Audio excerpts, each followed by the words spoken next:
Okay, good morning everyone. I am originally from Nepal, transiting via Australia. So I studied my PhD in the year 2011 in School of Pharmacy at the University of Queensland. Since most of my research was based on geriatric medicine, I was mostly based at Center for Research in Geriatric Medicine at Princess Alexandra Hospital in Queensland.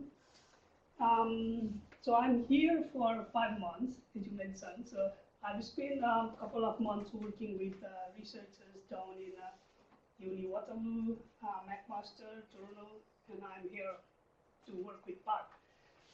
We have a small forum down in Australia called as Australian Deep Prescribing Network. So we hear a lot of research that Park and her team does here. Quite a bit of time we hear it. In every meeting we hear about you and your work, so it feels great to be here now. So in the next 30 minutes or so, I'll try to summarize some of the work that I've done during my PhD, and also I'll try to share some current work that I do in my position as postdoc down in Australia. So let's start the background with the global perspective of aging population. The demographic trend in both developing and developed countries are increasing towards the greater proportion of people is 60 years and older. So more people are living to be old, and older people themselves are living longer. It is projected that by 2050, 20% of the older population will be aged 80 years and over. This aging population, although it's a kind of societal success, but it presents a lot of challenge to the healthcare system. And one such challenge relates to prescribing practice for older people. So what are the challenges? Well, some people, they remain fit and active as they grow older. Others experience complex problems, dependency, they are prescribed multiple medications, they are and suffer from disability. Since aging itself is associated with development of multiple chronic diseases, the management of chronic conditions result in an increased number of medication prescribed, or commonly called polypharmacy. This increasing number of medications, most of the research they show that they are associated with significantly greater risks of adverse drug events. Also, prescribing, the ability to tolerate medication become poorer as the person grows older due to age-related changes in drug pharmacokinetics and pharmacodynamics, which often leads towards a path called frailty. So what actually is frailty? The term frail is used to identify those older people who are at greater risk of adverse outcomes. The term as such is widely used in medical literatures and published reviews, also in medical practice, but there's no any widely accepted definition or criteria for measurement of frailty. As seen in the picture, when someone of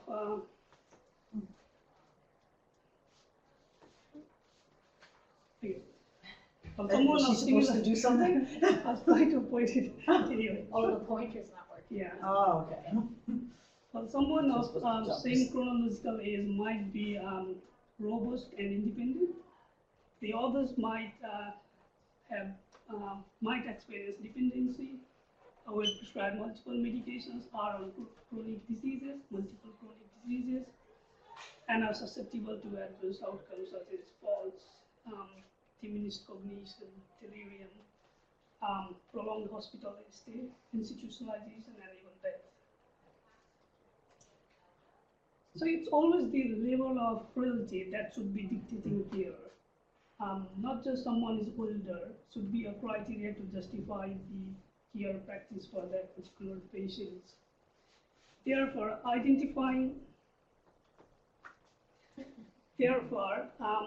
optimizing prescribing and minimizing harm in these vulnerable populations should be a priority for healthcare providers as well as for policymakers.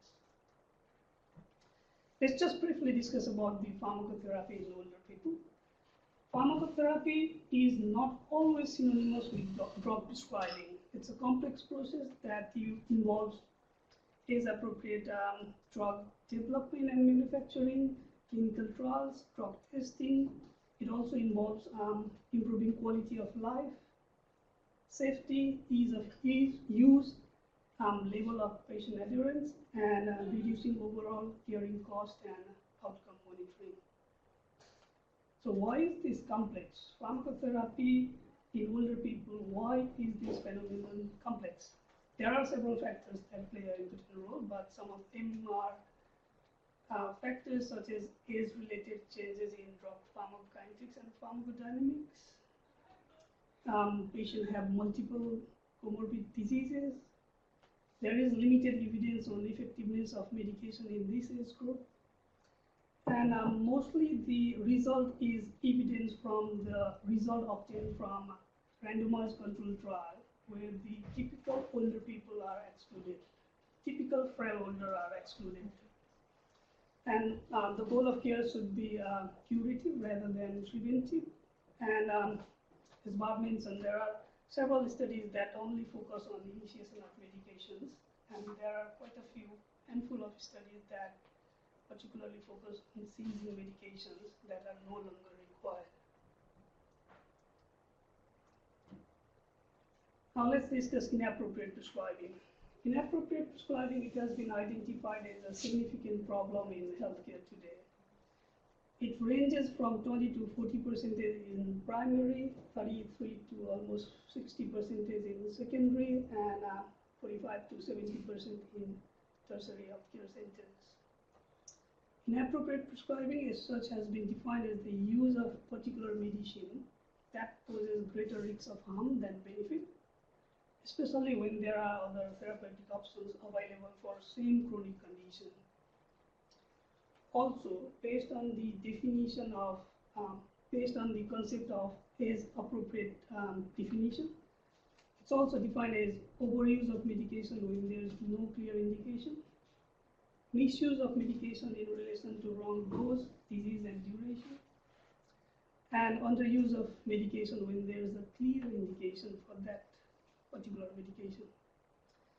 Therefore, the continuing challenge for prescribing physician is to prioritize medication that are really needed, and then discontinue medication which are of possibly no use.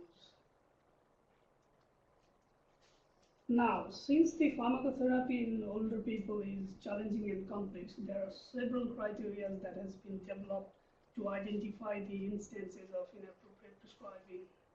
They are broadly categorized into explicit, implicit. There are also combined both explicit and implicit criteria and other approaches.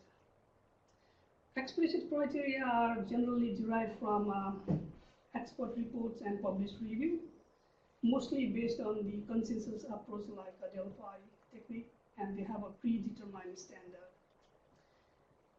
Explicit criteria, they consist of a list of drugs and doses and a particular class of drug that shouldn't be used in older people. The problem with explicit criteria is they focus only on medications and disease states. They don't consider the patient-related factors such as life expectancy, cognition, patient preferences, etc. On the other hand, implicit criteria, they focus on individual patient, and they rely on professional judgment of the clinician using these tools. Now, this makes implicit criteria more time consuming and impractical in very busy clinical settings. And also the result depends upon the skills and knowledge of the physician or healthcare professional using these criteria. And some of the tools, other approaches that are used are maybe comprehensive geriatric assessment, use of expert clinical pharmacist review, and some educational interventions, academic teaching, etc. Now, we started writing papers to a journal during my PhD on particular focus on frailty aspects. So the first step, we started with writing a letter to editor in a newly formed journal of Frailty and Aging, saying that our prescribing indicators essentially representing the frail older population. So the essence of this letter was that although inappropriate prescribing can be detected using several tools, there appears no specific criteria for measuring appropriateness of therapy in this particular age group, that is the frail patients. The guides and criteria currently available are mostly applicable to robust, healthy older adults, 65 years and older, which cannot be easily generalized into frail patients. So to provide the evidence for the latter, then we published this systematic review of prescribing criteria to evaluate appropriateness of medication used in frail older people. So this study included 25 original articles, and these articles included at least one criteria for assessing appropriateness of medication use, and they had at least 2 indices of frailty, like activities of daily living, instrumental activities of daily living, cognition, depression, malnutrition. Any of these 2 criteria should be included in that study. Prevalence of, I'd be saying PIMS for potentially inappropriate medications. The prevalence of PIMS range from 11 to 92% in those 25 studies. Only few studies they reported the relationship between PIMS use and surrogate measures of frailty. Frailty itself was poorly defined, and these indicate that there's a need for some standard measure so that would be appropriate for assessing medication use in frail older individuals. Now to set main background for my PhD work, our team, we published this commentary which says that the first and foremost step while looking around medication use in older people is to identify the frail patient in clinical practice by applying any clinically validated tool. Once we identify this patient, next step is to develop any specific measure or criteria or guideline that considers patient factors like functional status, life expectancy, goals of care, etc. So, moving on to the objectives of my study. 3 connected phases of studies were conducted to address the aim and to inform the development of best practice guidelines in frail older people. So there's a sequential flow of these objectives. I'll go through each phase in detail in further slides, but just providing a brief overview of synopsis, what I did during my PhD. So we had 1,418 inpatients that were admitted from 11 different hospitals across Australia. We classified them into fit and frail using a frailty index approach. And also we looked around the association between polypharmacy, frailty status, and adverse outcomes in these 1,418 patients. Now, we followed 206 patients who were discharged from this hospital to the residential aged care facility, what we call nursing home here.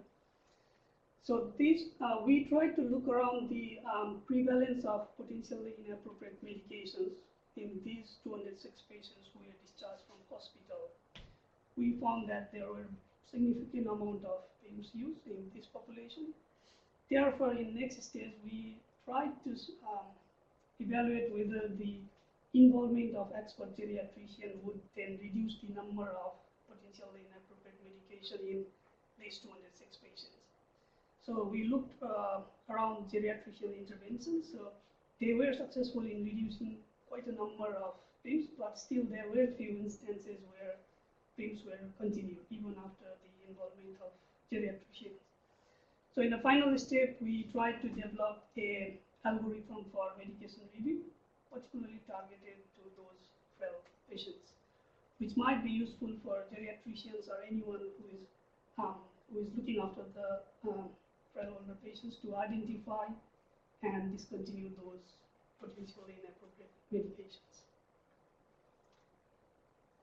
So phase 1. This was a prospective study of 1418 patients, as I mentioned, age 70 and older, across 11 hospitals in Queensland and Victoria. So we used the inter-eye assessment tool for data collection. I guess most of you know what inter-eye is. So inter-eye is a not-for-profit research consortium having international collaboration with more than 30 countries. So they aim to improve quality of life of these vulnerable patients through a unified comprehensive assessment system. So this instrument screens a large number of domains across socio-demographic information, cognition, physical status of patients, medicines, diagnosis, and discharge destination, as well as other advanced directives. We classify polypharmacy into three groups based on number of medication use. So 0 to 4 medication is non-polypharmacy, 4 to 9 is pharmacy, and greater than or equal to 10 medication is hyperpolypharmacy. We included 5 adverse outcomes: falls, delirium, functional and cognitive decline, discharge to a higher level of care, and in-hospital mortality. Frailty index was calculated using a well-defined tool. The frailty index was calculated from the data we collected through the inter-eye tool. The frailty index has a potential score of 0 to 1, where 0 means no any comorbidities present, 1 is present of all comorbidities, and 0.25 has been proposed as a cutoff point between fit and frail individuals. Results: patient had a mean age of 51 years, they were mostly frail, mean frailty index 0.32. Polypharmacy observed in almost 50% of population, and hyperpolypharmacy in 35%. Those patients who were discharged from a hospital to the residential aged care facility had a higher frailty status, and frailty status was significantly associated with all adverse outcomes. The only adverse outcome associated with polypharmacy categories was delirium, and within each polypharmacy category, frailty, we can see in the figure, frailty was associated with all adverse outcomes, and the lower overall incidence of adverse outcome was among robust patients who were prescribed 10 or more drugs. So what does this mean? This means that, okay, this group of patients who had a lower frailty index and were prescribed higher medication had lower overall incidence of adverse outcome. So this means that polypharmacy is not always a significant predictor of adverse outcomes in frail older people. So extensive de-prescribing in these particular patients might not be an intervention that might improve care or that improve patient outcomes. So by assessing frailty status, we could better appraise risks. Therefore, to optimize prescribing, we should first identify the frail patients in daily practice and then target those people who are frail and on polypharmacy. So robust patients are able to tolerate greater number of medications, but that should be appropriate medications. So in second phase, in phase 1, we saw that most frail patients were discharged to residential aged care facilities. So in this phase, we tried to follow these 206 patients who are frail and discharged to RACFs. So there were a total of 206 patients. All patients were at least 70 years old. We evaluated their admission and discharge medications.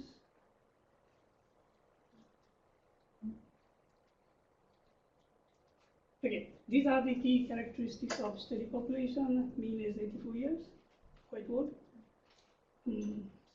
Almost 69% were female. They were discharged to 60% were discharged to high care and has a frailty index 0.42. This table shows the polypharmacy category and PIMS used in admission and discharge. So polypharmacy was observed in 106 patients at admission, and at discharge it was just 102. Hyperpolypharmacy 50 increased to 67 at discharge, and total number of patients with at least one PIM at admission was 112, which was reduced at discharge to just 102. So this is based on Bruyère's criteria. Bruyère's criteria are three different categories for medication classification: PIMS independent of medical condition, in presence of certain pathologies, and PIMS that should be used with caution. So at admission there are 149, at discharge 129, admission 38, at discharge 39, and so overall total PIMS at admission were 187. 56 PIMS were stopped and 32 new PIMS introduced. Okay, so although admission to an hospital, we assume that it's an opportunity to rationalize medication use for frail patients, so it is not observed in this study. The findings of this study provide a basis for designing intervention that's targeted to rationalizing prescribing in frail patients. So I'm running out of time, so I'll just try to be fast. So in this phase, we looked around the intervention done by geriatrician in these aged care facilities. So objective was to examine whether video consultation mediated geriatric assessment that result in change to prescribing patterns and reduce the prevalence of PIMS. So why video conferencing? Because the Center for Research in Geriatric Medicine and Center for Online Health at University of Queensland, they developed a model, video conferencing model, where the expert geriatrician contributes to the care planning of residents. So one of the intervention geriatricians do is around the medication use, perhaps advising that some medication be stopped, dose altered, or new medication started. So it was on 4 residential aged care facility. As I mentioned, that it's a specialist geriatrician provides comprehensive assessment. And there were a total of 153 residents who were referred by GPs who are looking around those patients in RCF. The primary outcome measure for this particular study was the change in appropriateness of prescribing. 3 levels of change were measured: drug stop, dose altered, new drug started. And our team in Australia and our team in Europe, we developed a list of high-risk medications. These high-risk medications were those based on those recognized by the explicit and implicit criteria, such as Bruyère, Maclot, Roche, Picus, and Norgep criteria. And these criteria consider medicine as high risk when it has a tendency to cause adverse outcomes in older adults. So key characteristics: mean is 83, 98 female, polypharmacy 14, 70, and 69 respectively. There are 151 medications which were considered at high risk. 17% were stopped, and those altered in almost 3%. Length of stay was only a significant variable associated with patients with at least one PIMS. So there was a moderate prevalence of potentially inappropriate medications. Geriatrician made relatively few changes, suggesting either that compliance prescription of these medications was appropriate, or because of several other factors, there was reluctance to adjust medications. So another part of the study, not directly related to my PhD, there's a qualitative study done to identify what might be the barriers for geriatricians not to withdraw those medications. So they suggested that the availability of a structured medication review algorithm targeted to these frail patients would be an benefit in their clinical practice. Therefore, in the last stage, we developed this pragmatic and easily applied algorithm for medication review targeted to frail patients. So literature was searched for evidence of association of adverse effects related to PIMS. Prior research of seizing PIMS in older patients has been synthesized into 4 steps. And this algorithm is also supported by the decision supporting resources like clinical manifestation of withdrawal syndrome. We also had a table of this. We had a table for suggested withdrawal regimen and alternative non-pharmacological management strategies when applicable. So this is just a synopsis of an algorithm. The first step is to identify the high-risk medication based on the table we developed.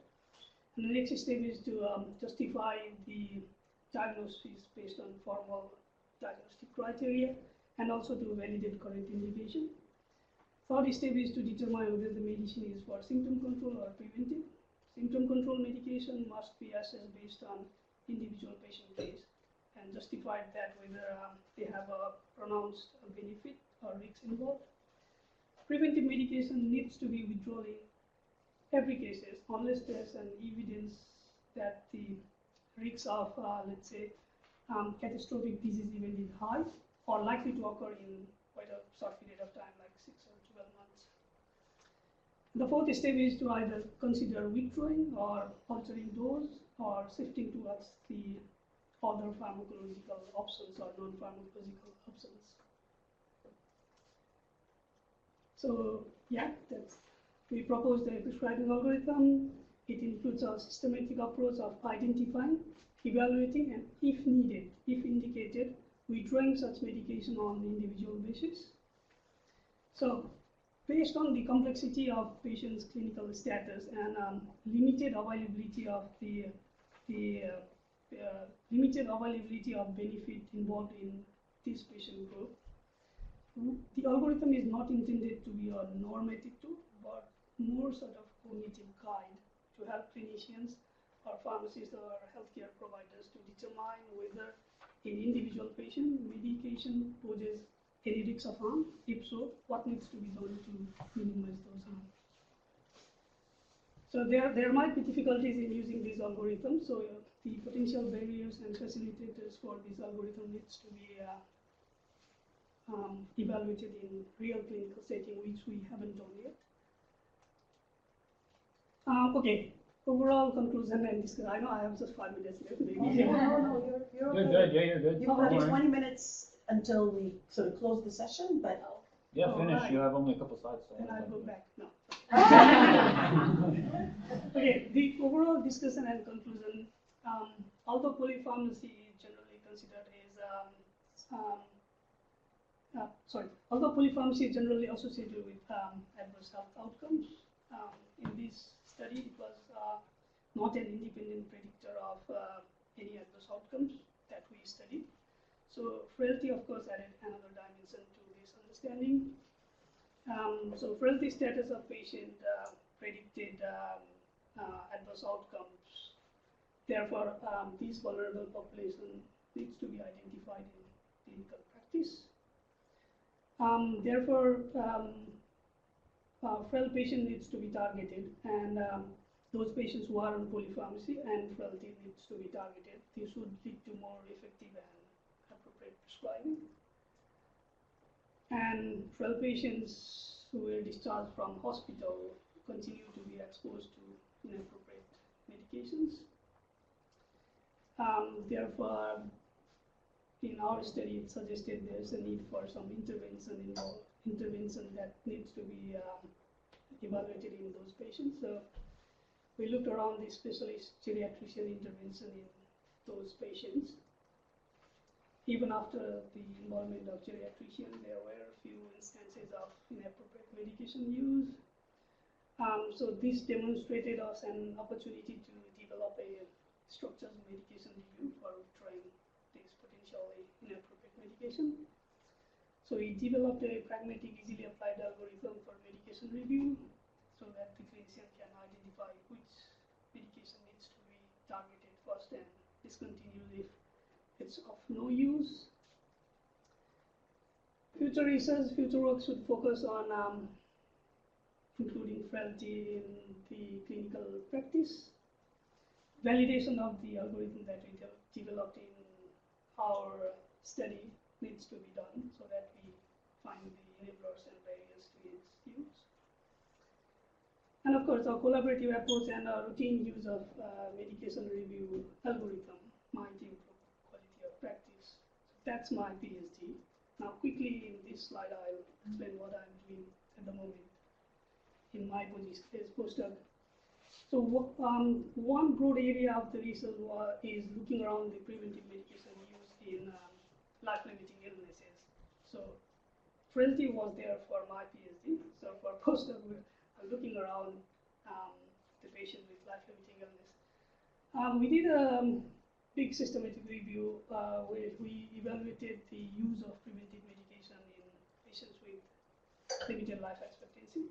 So the patient had, in our criteria, we included patients who had a life expectancy of 24 months who are going to die. So in this case, we found a lot of use of preventive medications such as statins, bisphosphonates, ACE inhibitors, antiplatelets, etc. And in next phase, we wanted to be more specific. So we did a pilot study in a cancer setting in patients who are terminally ill.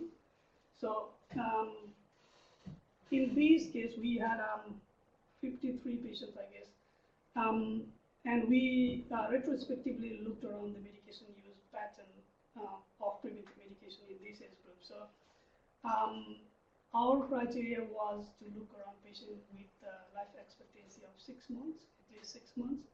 So there were, we found that even patients who were dying next day were using medicines such as statins, again, bisphosphonates, ACE inhibitors.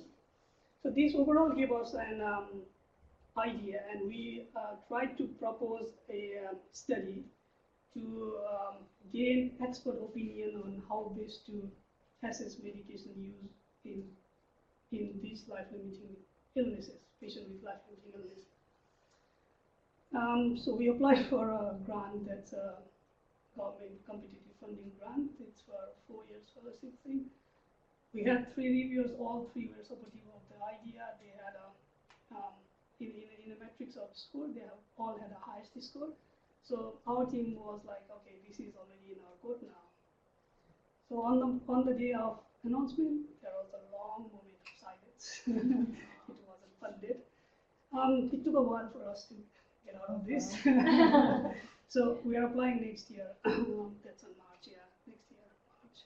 So fingers crossed. And the next broad area that we are working is optimizing medication in residential healthcare facilities, particularly focusing on end-of-life care. So we are getting new students next year to start this project. So we'll identify frail patients in nursing homes or residential healthcare facilities using well-validated criteria such as there's a well-validated criteria called frail NH, which can be used in nursing home settings.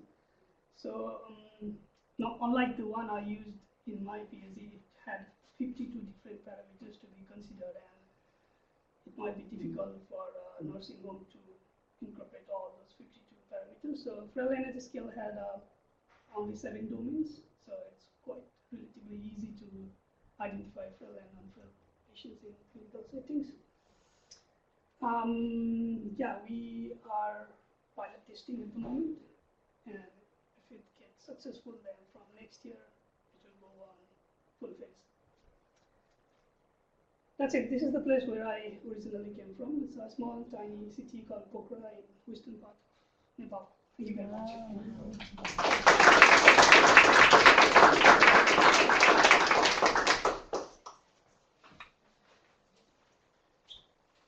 I thought I got only 20 minutes, so I will 55. Oh, I'm sorry, I don't No, know. it's okay. I don't know if okay. I know, we've got lots of time for questions, and I certainly have questions. One thing, I'll ask you if you can at some point go back to that slide, that three-dimensional slide. Took me time to understand it, and then by the time I kind of got it all, we'd moved on. This one?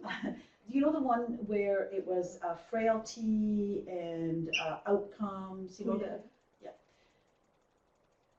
But at the same time, what I wanted to ask is, you know, when you're looking, there we go.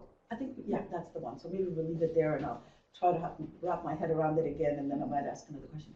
When you're looking at the PIMS, Yeah.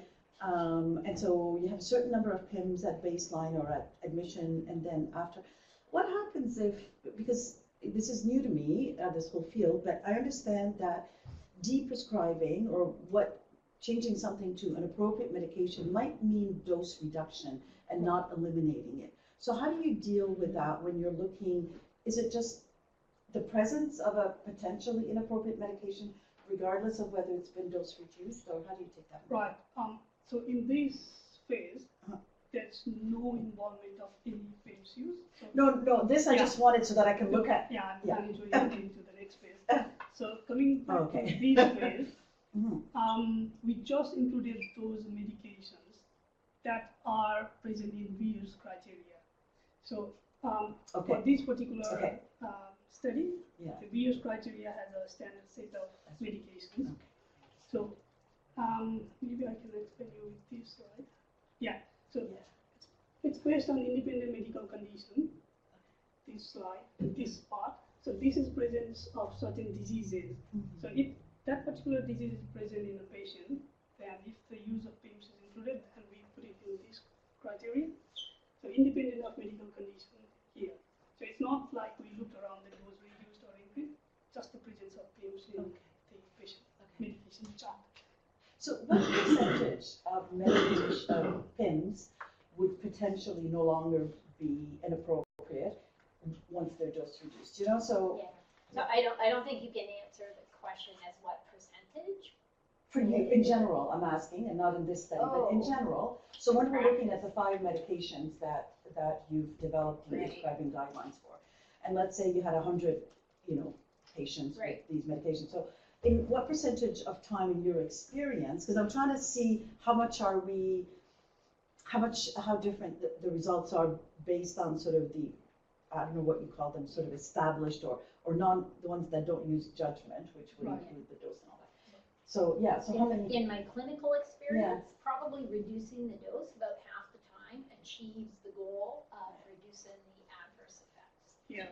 So that's what we ask prescribers to do in step 4 is to consider withdrawing or altering dose.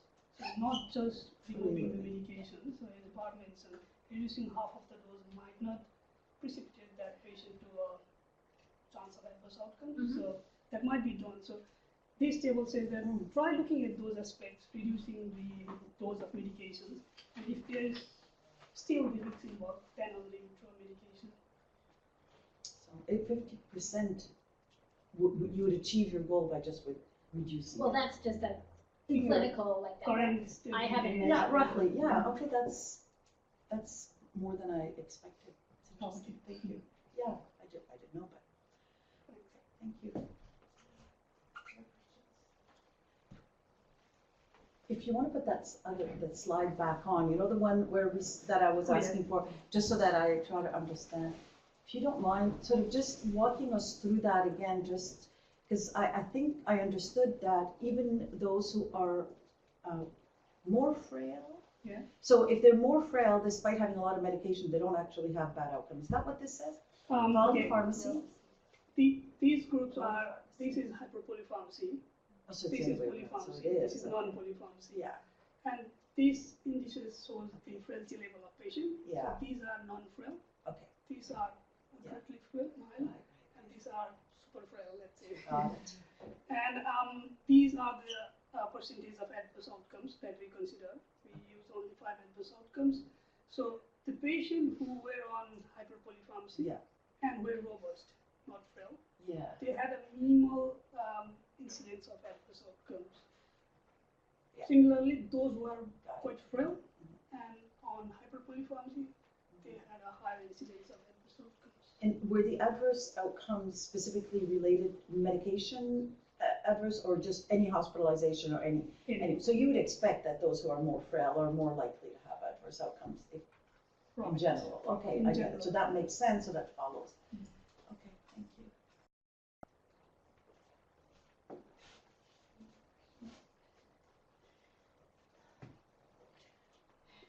I think that's it. Any other questions? So it was very well done. Really rich. Really interesting to see the trajectory of all of the studies and your thought processes over the years. Yeah, we tried to create a scene first as a background and identify a gap in the literature. Like frail patients are not well represented in clinical studies, so pick that phase and then develop it into different phases. I know the algorithm needs to be again validated in a real setting so that only we could find how useful that algorithm would be. But the group, the collaborators in Europe, they are also pilot testing this algorithm. And fortunately, we had our collaborators down in Waterloo who are interested to use this algorithm in their primary care practice. So again, they are waiting for funding. Yeah, that matters. And then we also had a meeting yesterday with Dr. Ruth Ellen, who's a geriatrician who's just joined Bruyère. And she's done some work with the PATH guideline group in Halifax, who have created these guidelines for prescribing and in frailty. So that was a good connection for the two of them to potentially collaborate in the future. It's a really rich program. No other question? We'll